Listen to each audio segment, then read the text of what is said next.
Dear listeners, a new day and a new story to discuss. Today, I'm going to tell you a story that interests me. Listen and write down what you think about this situation. I'm interested in your opinions. Listen, I need you to get this straight from the start. I'm not your hero. Heroes don't dwell in the shadows of their own homes, secrets gnawing at their conscience. But here I am, whispering confessions into the void like prayers for absolution I know I don't deserve. It started with a whisper, a digital ghost that flickered across my screen one sleepless night. A video. Her video. My wife, Clara, in the arms of another man. Betrayal isn't just a word. It's a collapse, a shattering of the everyday into shards of what used to be. I confronted her, the air between us charged with an electric tension. Clara, we need to talk. Now. My voice, a tightrope of calm and fury. The kitchen, once a sanctuary of our love, transformed into an interrogation room. Her eyes, wide with a concoction of fear and confusion, met mine. What's wrong, Mark? You're scaring me. The video, I had it ready, a condemning evidence. But I hesitated. Not out of mercy, but strategy. I know about him, I said, letting the words hang, a guillotine poised above her neck. Who? She played dumb, her performance deserving of an accolade for the sheer audacity. Don't insult me further, Clara. The man you've been seeing behind my back. The accusation hung between us, a dark cloud threatening to burst. Her face crumbled, not into remorse, but anger. You went through my phone, she accused, the victim card played with precision. It didn't take snooping to see the truth. It was handed to me on a silver digital platter. My reply was cold, detached. The video remained unplayed, its contents burning a hole in my pocket. A standoff ensued, our kitchen a battlefield of broken trust. What do you want, Mark? Clara's voice broke, a mix of defiance and despair. I want the truth, I said, the words a lie. I knew the truth. What I wanted was to watch her squirm, to make her pay in her own currency of deceit. You wouldn't understand, she shot back, a feeble defense. Try me, I challenged, my tone brokering no escape. Silence. Then, a confession not of words, but tears. They fell, not enough to cleanse her betrayal, nor enough to douse the fire of vengeance within me. You're not the only one who can keep secrets, Clara. My words, a dagger cloaked in velvet. I revealed nothing more, a strategic withdrawal into the shadows of ambiguity. Her gaze fixed on me, a mixture of fear and curiosity. What are you saying? Nothing. For now. My smile, a predator's grin. But know this, I'm not the man you think you've wronged and can simply walk away from unscathed. The conversation ended, the air thick with unsaid threats and unshed tears. I walked away, not out of the kitchen, but deeper into the labyrinth of my own dark planning. Betrayal had sown the seeds of vengeance, and I, its faithful gardener, would ensure they blossomed into a dark and beautiful revenge. This was just the beginning. The unraveling of our lives together had commenced, and I was the architect of its downfall. No heroes here, just the raw, unfiltered truth of human fragility and the lengths one would go to protect their shattered heart. If you've ever felt the cold chill of betrayal slicing through your trust, then you'll understand the maelstrom that was brewing within me as I prepared to confront her.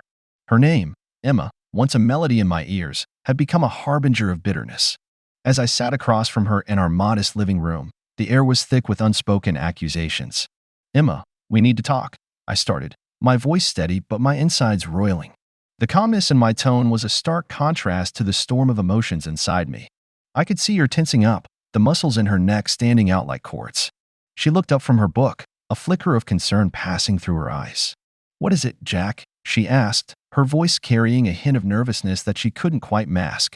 Her attempt at innocence would have been comical if the stakes weren't so heartbreakingly high. It's about us, or rather, about you.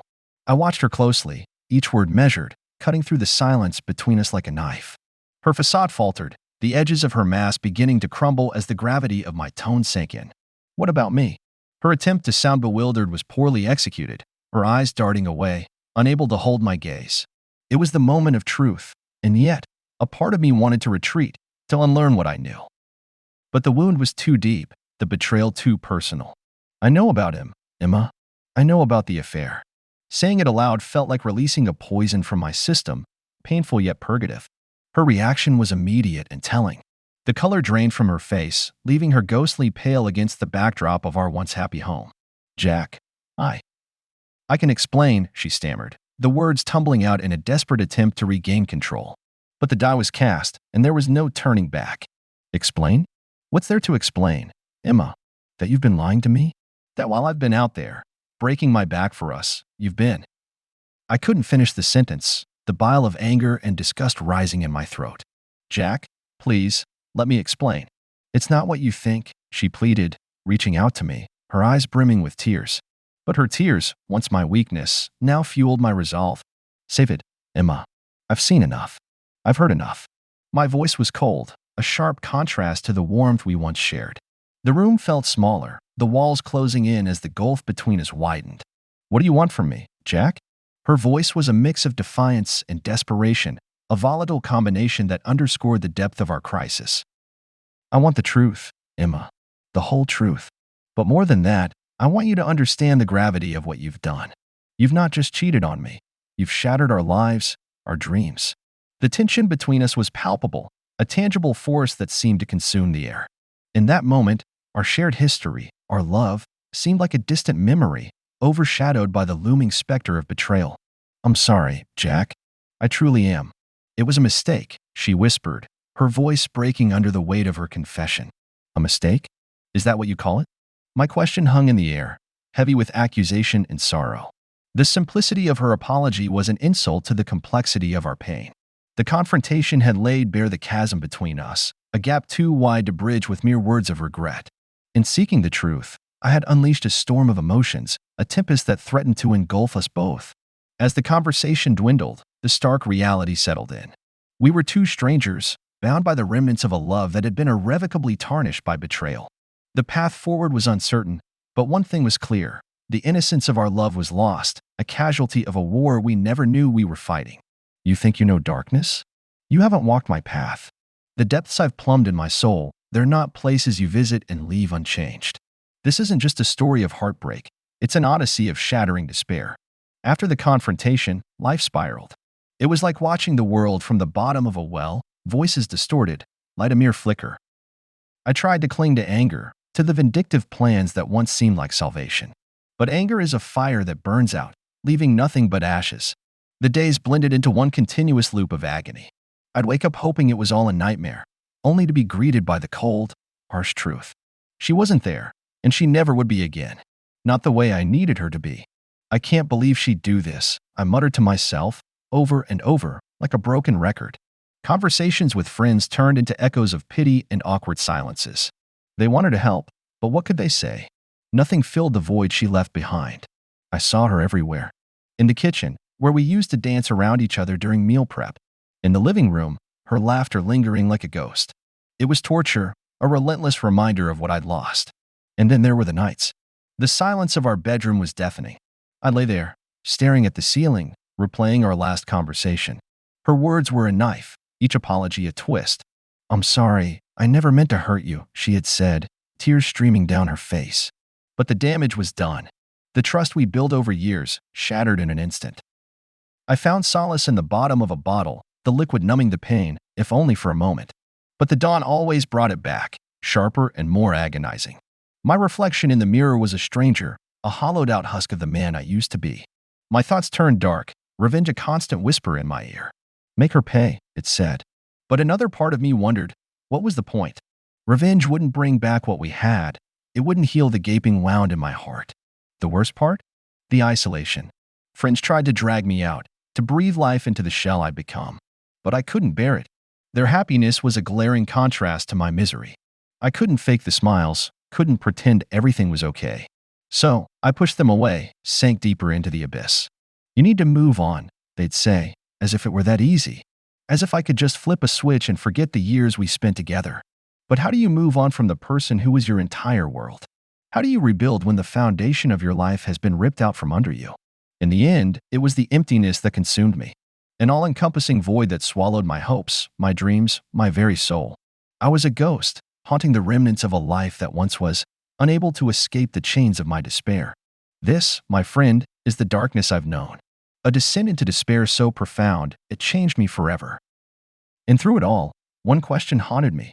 How did we get here? How did love, so pure and bright, turn into this endless night? You ever look back and wonder how things got so complicated? It's like one moment, you're on solid ground, and the next, you're caught in a web so tangled, there's no way out. That's where I found myself, trapped in a maze of lies, deceit, and unanswered questions. It started with a whisper, a hint of something more beneath the surface of her betrayal. "There's something you should know. A friend, let's call him Chris, told me over drinks one night." His words were hesitant, the weight of what he was about to reveal heavy in the air between us. "What is it?" I asked, my heart pounding. Part of me didn't want to know, afraid of uncovering more pain. But another part, the part still clinging to the shreds of my sanity, needed to know everything. "It wasn't just a fling," Chris said, avoiding my gaze. "She was involved with someone else. Someone we know." The revelation hit me like a punch to the gut. Not just an anonymous affair, but a betrayal with someone in our circle. The web of lies was more intricate than I'd imagined. "Who?" I demanded, my voice barely above a whisper. Chris hesitated, then finally met my eyes. "It was Mark," he said, and the name sent a shockwave through me. Mark, my colleague, my friend. The pieces began to fall into place, the odd looks, the whispered conversations I'd ignored, thinking I was just paranoid. The rage I thought had burned out flared to life once more, fiercer and more vindictive than before. But it was accompanied by a cold, calculating calm. I needed a plan, a way to untangle this web and expose the deceit. I confronted Mark the next day, the confrontation cold and calculated. "Why?" was all I could muster, my voice steady despite the storm raging inside me. Mark's guilt was evident in his eyes, but his words were defensive. "It just happened," he said, a pathetic attempt to excuse the inexcusable. "I never meant to hurt you." But the damage was done, and his apologies were as empty as the void she'd left in my heart. The betrayal was a double-edged sword, cutting deep into the fabric of my life. Not only had I lost the woman I loved, but I also faced the betrayal of a friend. Trust, once broken, was impossible to mend. The days that followed were a blur of plotting and planning. I became a master at hiding my true feelings, wearing a mask of indifference while inside, the desire for retribution consumed me. My interactions with Mark were a dance, each of us circling the other, a silent battle of wits and wills. And yet, despite the chaos, a part of me relished the challenge. There was a thrill in the deception, a sense of control in the midst of turmoil. For the first time in weeks, I felt alive, driven by a purpose, however dark it might be. But as the days turned to weeks, the initial rush began to fade, leaving behind a bitter aftertaste. Was this web of lies and revenge truly the path I wanted to walk? Each step forward seemed to drag me further into the darkness, away from the light of redemption. The tangled web of betrayal, love, and vengeance had ensnared me completely, leaving me to wonder if there was any escape. Or had I become too entangled in the darkness to ever find my way back to the light? If I could tell you the moments that define us are often our quietest, would you believe me? It's in the stillness after the storm, where we find who we truly are, stripped bare of pretenses. Sitting here, in the remnants of what used to be our sanctuary, I find a perverse clarity amidst the wreckage of my life. This journey, from love to betrayal to despair, has been like navigating a labyrinth without a map. But now, in the twilight of my anguish, paths begin to emerge. Not paths of vengeance, as I once sought, but trails leading towards something far more daunting: forgiveness and self-discovery. Forgiveness. The word tastes foreign on my tongue, a concept I had discarded along with the shattered pieces of my trust. Yet, here I am, contemplating its bittersweetness. It's not about absolving her sins, nor forgetting the scars etched deep in my heart. It's about releasing the weight that has anchored my soul to the darkest depths, preventing me from moving forward. I was drowning in my own rage, I confess to you, as if unveiling a hidden truth even to myself. Blinded by a need to make her feel the pain she inflicted on me. But what purpose does it serve? The vendetta I nurtured, it fed on my spirit, leaving me more hollow with each passing day. And then, there's me, the man in the mirror, a stranger with familiar eyes. The descent into despair stripped me down to my core, forcing me to confront the rawest parts of my being. In the silence of our emptied home, I finally heard the whispers of my own heart, revealing truths I had buried under layers of denial and pride. I lost myself in loving her, and even more so in hating her, I admit, a realization that comes not as an epiphany but as a somber acknowledgement of my part in our tragic symphony. Was my love too possessive, my trust too fragile? Did my silence and moments of doubt sow the seeds of our undoing? The dialogues I replay in my mind, the arguments we had, and the ones we should have had, they paint a complex picture of two people lost in a dance neither knew the steps to. We were flawed, I muse, not with bitterness, but with a newfound acceptance of our human imperfections. And so, I stand at a crossroads, not of paths, but of perspectives. To one side lies the past, a land of what-ifs and could-have-beens, a place where resentment festers like an open wound. To the other, the uncertain future, a blank canvas stretched out beneath stormy skies, dawning yet brimming with potential. The decision is mine alone. Do I cling to the wreckage, or do I forge a new identity from the ruins? The vindictiveness that once consumed me has no place in this new chapter. It's time to rebuild, not for her, not as a testament to our lost love, but for myself. As I resolve to step into the unknown, I leave behind the tangled web of our shared history, carrying with me the lessons etched into my soul. It's not about forgetting, I whisper to the emptiness, but about learning, growing, and, eventually, healing. The journey ahead is mine alone, a path forged by reflections and resolutions, a quest not for vengeance but for peace. And perhaps, in time, I'll find that the deepest wounds can indeed mend, not with the salve of others' apologies, but with the strength found in our own hearts to forgive, accept, and ultimately, let go. Moving on. It sounds so simple, doesn't it? Just 2 words, a concept preached by countless friends, self-help books, and late-night internet searches. Yet, here I am, telling you, it's anything but simple. It's a battle, one fought in the silent hours of the night, in the midst of crowded rooms where laughter rings hollow, in the quiet moments when memories surge like unbidden storms. I've come to understand moving on isn't about erasing the past. It's about accepting it as a part of me, a chapter in my story that, for better or worse, has shaped who I am. The realization didn't come easy. It was born from countless nights staring at the ceiling, days lost in the fog of my thoughts, and the relentless passage of time that heals all wounds, but leaves scars just the same. I thought I needed her forgiveness to move on. I find myself confessing, not just to you but to my own reflection, a man changed by the trials of love and loss. But the truth was, I needed to forgive myself. For the hate that had consumed me, for the blame I had placed on my own shoulders, for the love I couldn't save. The conversations I've had since, with friends, family, even strangers, have taken on a new depth. They're no longer exchanges masked by pretense or the shallow dance of social niceties. They're real, raw, a reflection of the honesty I've been forced to embrace within myself. I'm not okay became a mantra, not a defeat, but of acceptance. It's okay not to be okay. Moving on for me wasn't finding someone new or diving into distractions, I explain, each word measured, the product of introspection. It was rediscovering who I was before the pain, who I am now because of it, and who I want to be moving forward.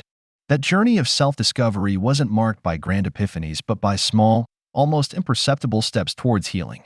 The emptiness that once felt so consuming began to fill, not with the presence of another, but with new passions, interests, and pursuits that I had once set aside for the sake of love. Books unread, hobbies neglected, dreams deferred, all waiting for me on the other side of despair. Dialogues with my past became less frequent, the voices of regret and what-ifs fading into the background. In their place, new conversations emerged with myself, with the future. What do I want? Who do I want to be? These questions, once drowned out by the cacophony of my heartbreak, now guide me.